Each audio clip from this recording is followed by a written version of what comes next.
رسالہ نکالنے کے بعد پھر اردو ادب اور انشائیہ نگاری پر کام کرنا شروع کیا اور اپنے کارنامے اپنے افسانے کی وجہ سے جانے پہچانے لگے، خاص کر وہ افسانے جو کہ انہوں نے یہ بہادر شاہ ظفر کی بادشاہت کے ختم ہونے کے بعد واقعات جو انہوں نے اپنی کتاب میں لکھی ہیں، اس سے ان کو بہت شہرت ملی۔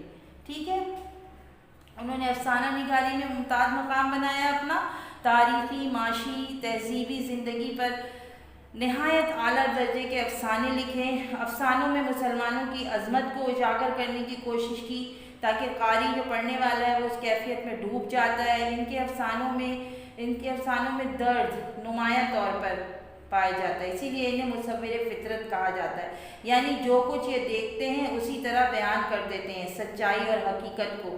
ان کے قلم سے نکلنے والی تحریر جو ہوتی ہے اتنی جاندار اور حرکت پذیر ہوتی ہے کہ قاری کے دلوں کو تڑپا دیتی ہے اور اس کی آنکھوں سے آنسو روا ہو جاتے ہیں۔ اچھا، سبق کا تعارف یہی ہے کہ یہ بیگمات کے آنسو سے لی گئی ہے، یہ سبق لیا گیا ہے، اور اس میں مغل شہزادے کی آپ بیتی ہے جسے ٹھیلے والے شہزادے کے نام سے کتاب میں شامل کیا گیا ہے۔ اور جب مغل سلطنت 1857 کی جنگ آزادی کی ناکامی کے بعد ختم ہو گئی تو خاندان مغلیہ پر برائی کا دور آ گیا، ان کے حالات بد سے بدتر ہوتے چلے گئے اور جو لوگ بچ گئے اس خاندان کے وہ مختلف معمولی کام کاج کر کے اپنی زندگی بسر کرنے لگے۔ یہ بھی اسی خاندان کے ایک شہزادے کی داستان ہے جو مغل بادشاہ بہادر شاہ ظفر کا بھتیجا تھا۔ ٹھیک ہے، اب اس میں یہی بتایا گیا ہے کہ اگر آج آپ کے حالات اچھے ہیں تو کل کسی بھی وقت حالات بگڑ بھی سکتے ہیں۔ سبق کا خلاصہ کچھ یوں ہے کہ 1911 ہندوستان کے دارالحکومت کی اثر نو تعمیر ہوئی۔ جب 1857 کی جنگ آزادی کے بعد نئی حکومت آ گئی تو انہوں نے دلی کی اثر نو تعمیر کرنا شروع کر دیا۔ انجینئرز بلائے گئے، نقشے بنوائے گئے، دلی کو مسمار کر دیا گیا اور نئی دلی تعمیر ہونے لگی۔ نقشے تیار ہونے لگے، بلڈنگیں بنانے کے لیے دہلی کے قریب اینٹوں کے بھٹے بنانے کی اجازت بھی دے دی گئی تاکہ اینٹوں کی ضروریات پوری کی جا سکیں۔ نئی تعمیرات سے غریبوں کو روزگار بھی میسر آ گیا۔ ریل گاڑیوں سے اور ٹھیلوں کے ذریعے تعمیراتی سامان دہلی پہنچنے لگا۔ 11 مئی 1917 کی گرم دوپہر میں ایک بوڑھا اپنے ٹھیلے پر اینٹیں لادے سڑک پر سے گزر رہا تھا کہ اچانک پیچھے سے ایک گاڑی جس پر ایک سوداگر اور اس کی بیوی سوار تھے آ گئی۔ اچانک ڈرائیور ہارن بجایا اور جو بوڑھے نے نہیں سنا کیونکہ وہ بہرا تھا، کیسے سنتا، اور گاڑی ٹھیلے سے ٹکرا گئی، جس کے نتیجے میں سوداگر کو غصہ آیا اور اس نے ہاتھ میں موجود لکڑی سے بوڑھے کو مارنا شروع کر دیا۔ اور سوداگر جو تھا وہ کیا تھا؟ انگریز تھا۔ تو اس زمانے میں تو انگریز مسلمانوں سے خار کھاتے ہی تھے۔ کچھ دیر بعد بوڑھے نے بھی چابک اٹھا لیا اور انہوں نے بھی سوداگر اور اس کے ڈرائیور کو چابک مار کر زخمی کر دیا۔ دوسرے دن سوداگر کی شکایت پر مجسٹریٹ کے سامنے ٹھیلے والے پیش ہوئے۔ بوڑھے سے پوچھنے پر اقرار کیا اس نے کہ ہاں میں نے مارا ہے، کیونکہ یہ لوگ ہم غریبوں کو کچھ نہیں سمجھتے، جبکہ 60 سال پہلے پورا ہندوستان ہمارا محکوم تھا اور آج آپ جہاں بیٹھ کر یہ فیصلہ سن رہے ہیں، کل میں وہاں بیٹھا کرتا تھا۔ میں بہادر شاہ ظفر کے بھائی کا لڑکا ظفر سلطان ہوں۔ غدر کے بعد چھپتا چھپاتا ہزاروں پریشانیاں اٹھانے کے بعد دہلی آ گیا اور ٹھیلا چلانے کا کام کرنے لگا۔ میں کانوں سے بہرا ہوں، مجھے موٹر کی آواز سنائی نہیں دی۔ موٹر والوں نے میری پٹائی کر دی۔ جواب میں نے بھی ان کو مارا، میرا مغل خون جوش مارنے لگا اور میں نے چابک سے ان کی پٹائی کر دی۔ غدر سے پہلے اس جگہ پر جہاں آپ فیصلہ کر رہے ہیں کبھی میں بھی بیٹھا کرتا تھا، میں بھی فیصلے کیا کرتا تھا، میں بھی ایسی شریر لوگوں کو سزائیں سنایا کرتا تھا۔ یہ سن کر عدالت میں موجود سب لوگ حیران رہ گئے۔ اس پر عدالت نے موٹر والوں پر نشہ کی حالت میں گاڑی چلانے اور بوڑھے کو مارنے کے جرم میں 10-10 روپے جرمانہ کیا، اور پینشن کا پوچھنے پر بوڑھے نے بتایا کہ دوسرے علاقوں میں چھپتا چھپاتا رہا، محنت مزدوری کر کے گزارا کرتا رہا اور بیلوں پر حکومت کرتا رہا۔ یعنی اس نے یہ بتایا کہ جب بہادر شاہ ظفر کی حکومت بیٹا ختم ہو گئی تھی نا، تو یہ ہوا تھا کہ انگریز حکومت جب آئی تھی تو انگریز حکومت نے جو بہادر شاہ ظفر کے خاندان کے لوگ تھے اور جو وہ مسلمان جو جاب کرتے تھے یعنی نوکریاں کرتے تھے حکومت سے ان کو سب کو فارغ کر دیا تھا، لیکن ان کے پینشن مقرر کر دیے تھے، کچھ محدود رقم ان کو ہر ماہ ملتی تھی، تو اسی طرح ان بہادر شاہ ظفر کے خاندان کو بھی ملتی تھی۔ تو پوچھا گیا کہ جب آپ کو یہ رقم تو ملتی ہے نا پینشن کی، تو آپ کیوں اس پہ گزارا نہیں کرتے، کیوں یہ ذلیل کام کرتے ہیں؟ ٹھیک ہے، تو اس نے جواب دیا کہ یہ ذلیل کام نہیں ہے، یہ تو محنت مشقت کا کام ہے، اور میں اگر میں بیلوں پر حکومت کرتا ہوں۔ اس نے دیکھیے کتنا ہی اچھی بات کی کہ حکومت کرنے کی چونکہ میری شروع سے عادت تھی، تو میں تو یہاں بیلوں پر حکومت کرتا ہوں، بیل میری محکوم ہے اور میں حکومت کرتا ہوں، تو میں کچھ پیسے لے کر اپنی زندگی کو خراب نہیں کر سکتا، لہٰذا میں پینشن لینے پر میں نے نہیں لیا پینشن۔ ٹھیک ہے، اسے یہی بتایا۔ پھر وہ مسجد میں ٹھیلے والا جو تھا وہ نماز پڑھ رہا تھا کہ ایک شخص، یہ مصنف تھا بیٹا، اس کے حالات کے بارے میں جاننا چاہتا تھا، تو یہ مصنف صاحب جو تھے وہ وہاں پہنچے اور انہوں نے بتایا کہ کیا آج میں عدالت میں موجود تھا اور میں آپ کی کہانی سن رہا تھا، میرا دل چاہا کہ میں اس کہانی کو رقم کروں اپنی کتاب میں، اگر آپ اجازت دیں تو میں یہ کہانی تحریر کروں گا، لیکن پہلے میں پوری کہانی آپ سے سنوں گا، تو آپ کیا مجھے سنانا پسند کریں گے؟ تو شہزادے نے کہا کہ ہاں میں کہانی سناؤں گا، آپ کو کہانی سنانا بالکل پسند کروں گا۔ اور اس نے یہ بتایا، وہ سامنے مسجد میں ٹھیلے والا پہاڑ گنج کی مسجد پر جب نماز پڑھ رہا تھا، یہاں ان دونوں کی ملاقات ہوئی تھی۔ بیٹا یہ بھی MCQs میں پوچھا جاتا ہے کہ ٹھیلے والا شہزادہ کس مسجد میں نماز پڑھ رہا تھا، تو کتاب تو آپ کو پوری کہانی تو پڑھنی پڑے گی۔ میں بھی آپ کو دوسری کلاس میں، آج ہمارا لیکچر 1 ہے نا، تو لیکچر 1 میں تو میں نے آپ کو دیکھے پوری الفاظ معنی بھی بتا دیا، اس کا مرکزی خیال بھی بتا دیا اور مصنف کے بارے میں بھی بتا دیا اور خلاصہ بھی بتا دیا، جو کہ امتحان میں آتا ہے اور بہت امپورٹنٹ بھی ہے۔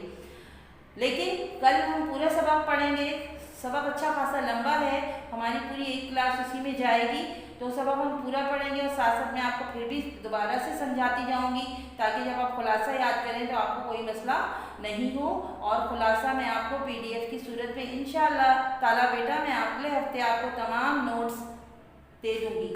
ٹھیک ہے، کوشش میری یہی ہوگی کہ آپ کو سب کام جلد سے جلد مل جائیں، اور اس کے بعد میں ایک لرننگ کا بھی شیڈیول بناؤں گی آپ کے لیے۔ ٹھیک ہے، پھر یہ ہوتا ہے کہ وہ بتاتا ہے کہانی میں کہ میں مرزا بابر کا بیٹا ہوں، غدر سے پہلے ہماری بڑی عزت اور توقیر تھی، میں اپنے باپ کا لاڈلا بیٹا تھا، لیکن غدر کے بعد میرے والد کا جب انتقال ہو گیا تو جنگ آزادی میں ناکامی بھی ہوئی، بہادر شاہ ظفر کو قید کر لیا گیا، تو میں اپنی نابینا والدہ کو لے کر دہلی سے بھاگ نکلا، کرنال کا رخ کیا، وہاں پہ بھی لوگوں نے ہمیں راستے میں بھی لوٹا، اور چودھری کے میں گھر گیا تو انہوں نے بھی لوٹا، اور جب برا وقت آتا ہے تو کوئی بھی ساتھ نہیں دیتا، وہ لوگ جن کا ہم خیال رکھا کرتے تھے، جب ہم پر برا وقت آیا تو سب نے آنکھیں پھیر لی، یہاں تک کہ ایک جنگل میں پھینک دیا ہمیں، آخر میں لٹیرے نے سب سامان لوٹ کر حتیٰ کہ ان کی بدن پر جو کپڑا تھا اسے بھی نکال کر اور ان کو کہاں پھینک دیا؟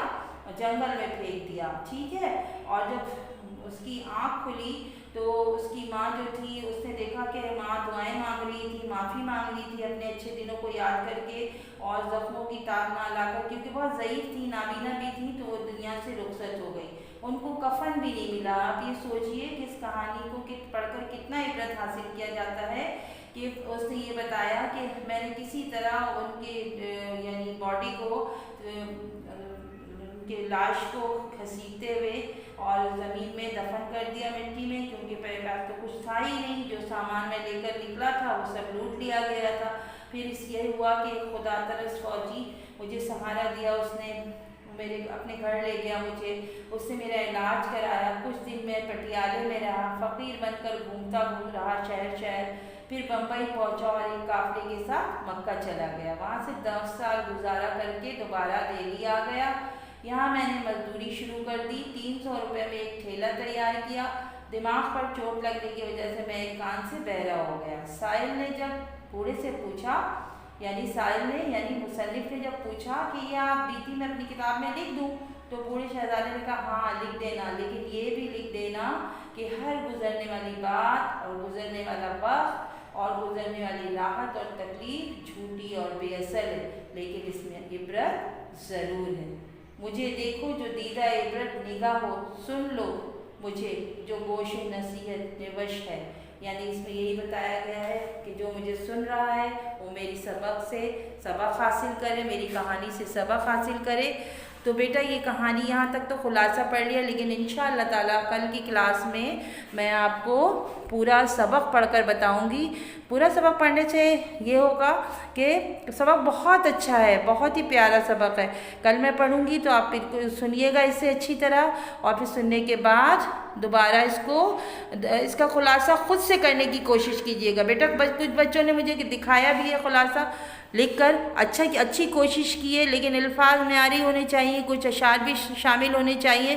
میں اسی لیے آپ کو کہتی ہوں کہ خود سے لکھنے کی کوشش میں یہ ہوگا کہ جب آپ یاد کرنے بیٹھیں گے نا تو یاد کرتے وقت آپ کو یاد کرنے میں آسانی ہوگی۔ ٹھیک ہے بیٹا، تو یہاں پہ ہماری یہ کلاس ختم ہوتی ہے۔ کل انشاءاللہ تعالیٰ ہم اس سبق کی پوری کہانی کو پڑھیں گے۔ میں پڑھوں گی، میں بلند خوانی کروں گی، آپ اسے سنیے گا، تو کل آپ کتاب لے کر میرے پاس بیٹھیے گا۔ ٹھیک ہے، ہماری نیکسٹ کلاس جو ہوگی وہ بلند خوانی یعنی پوری کہانی پر ہوگی۔